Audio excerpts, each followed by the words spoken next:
بسم اللہ الرحمن الرحیم الحمدللہ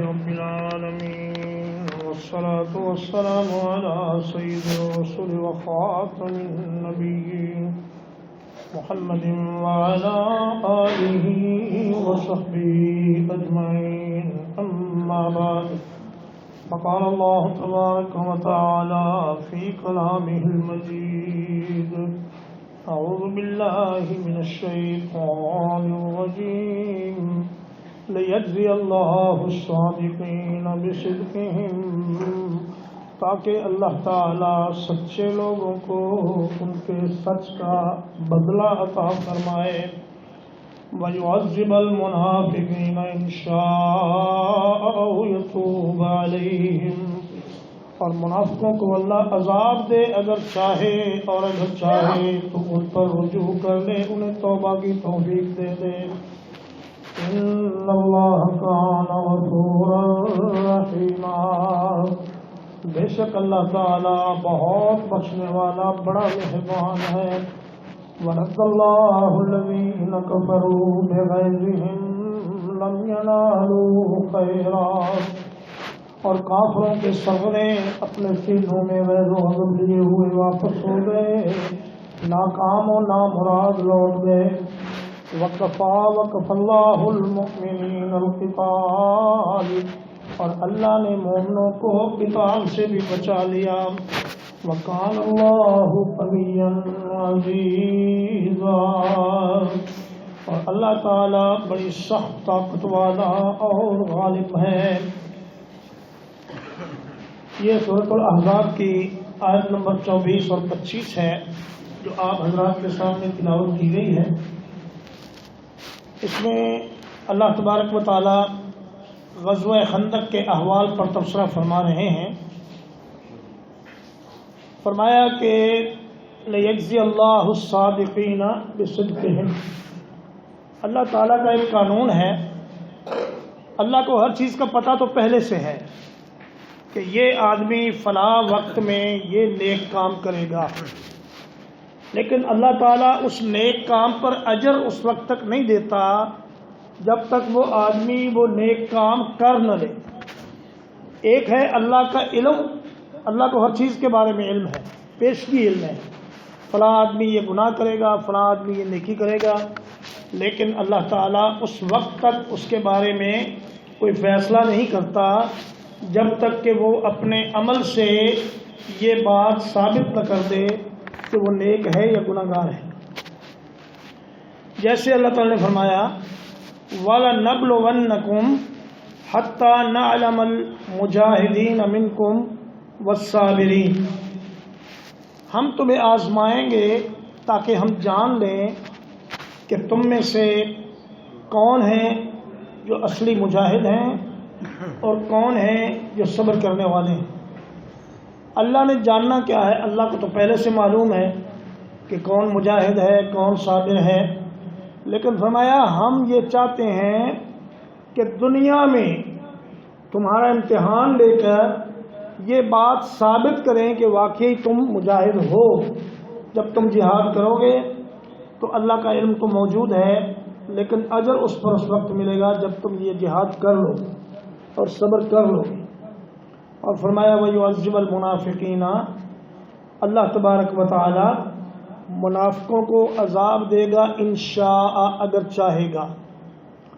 منافقوں کے بارے میں اللہ تعالیٰ کا فیصلہ یہ ہے کہ وہ مشیت الہی پر ہیں، یا تو وہ نفاق کی حالت میں مر جائیں گے، یا پھر وہ توبہ کر لیں گے مرنے سے پہلے پہلے اور اللہ کے ہاں مغفور ہو جائیں گے، ان کو اللہ اسلام کی اور نیکی کی توفیق عطا فرما دے گا اور وہ بھی مومنین کے ساتھ جنت میں چلے جائیں گے۔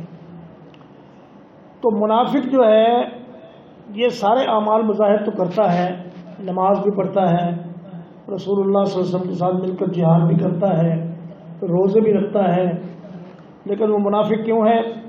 اس لیے کہ اس کے دل میں اخلاص نہیں۔ حضرت سفیان ابن عیینہ رحمہ اللہ فرماتے ہیں کہ میں نے ایک دفعہ غور کیا کہ سب سے مشکل عبادت کون سی ہے. میں نے سوچا نماز یہ تو آسان ہے، تہجد پڑھنا بھی آسان ہے، نفلی روزے رکھنا بھی آسان ہے، حج کرنا بھی آسان ہے. البتہ جو اخلاص ہے نا، عمل میں اخلاص، یہ بڑا مشکل کام. اخلاص کا معنی یہ ہے کہ آدمی اللہ تبارک و تعالیٰ کو راضی کرنے کے لیے کام کرے اور دنیا کا اس میں کوئی عمل دخل نہ ہو، نہ کسی کو دکھانے کے لیے ہو، نہ کسی کو خوش کرنے کے لیے ہو، نہ کسی دنیاوی فائدے کے لیے ہو. قیامت کے دن جب اللہ تعالیٰ اعمال کا وزن کریں گے تو اس کے بعد اللہ فرمائیں گے اعمال کا وزن تو ہو گیا، اب ان کی نیتیں بھی لے کر آؤ.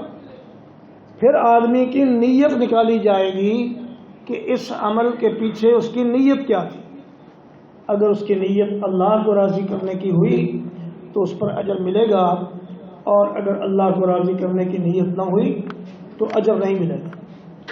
تو فرمایا وَيُعَذِّبَ الْمُنَافِقِينَ إِن شَاءَ أَوْ يَتُوبَ عَلَيْهِمْ، اللہ چاہے تو منافقین کو عذاب دے دے یا ان کو توبہ کی توفیق دے دے.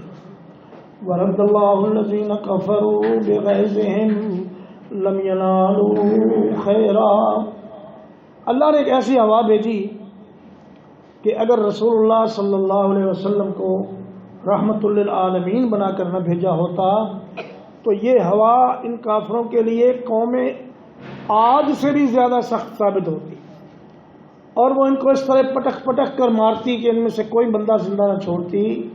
لیکن اللہ نے فرمایا کہ وما کان اللہ لیعذبہم وانت فیہم، اے میرے پیغمبر جب تک آپ ان میں موجود ہیں میں ان کو عذاب نہیں دوں گا. البتہ ہوا نے یہ کام ضرور کیا کہ ان کی ہانڈیاں الٹ دیں اور ان کے خیمے اکھاڑ دیے اور ان کے دلوں میں اللہ نے روب ڈال. اور فرمایا کہ ورد اللہ الذین کفروا، کفروا سے مراد ابو سفیان ہے جس کو اللہ نے مکے کی طرف لوٹا دیا، اور ایک عیینہ بن بدر ہے جو نجد سے کچھ دستے لے کر آیا تھا مشرکین کے، اس کو نجد کی طرف لوٹا دیا، اور بنو قریظہ اور یہودی جو تھے ان کو خیبر میں ان کے قلعوں کی طرف واپس لوٹا دیا. اور اس طرح میدان صاف ہو گیا، اور یہ ناکام و نامراد اپنے دل میں مسلمانوں کی شکست اور ان کی ذلت کا خواب سجائے ہوئے اور حسرت لیے ہوئے خالی ہاتھ واپس گئے. فرمایا وَكَفَى اللَّهُ الْمُؤْمِنِينَ الْقِتَالَ، اللہ نے مومنوں کا قتال اپنے ذمے لے لیا اور مومنوں کو ان کے ساتھ لڑنے کی تکلیف ہی نہیں دی کہ تم ان کے گھروں تک جاؤ یا ان سے لڑو یا ان کی جانیں لو، ان کی گردنیں اتارو. اس بات کی نوبت ہی نہ آئی، اور اللہ نے ایسا انتظام فرمایا کہ مسلمانوں کو فتح بھی ہو گئی اور مسلمانوں کو تلوار سے لڑائی بھی نہ کرنی پڑی.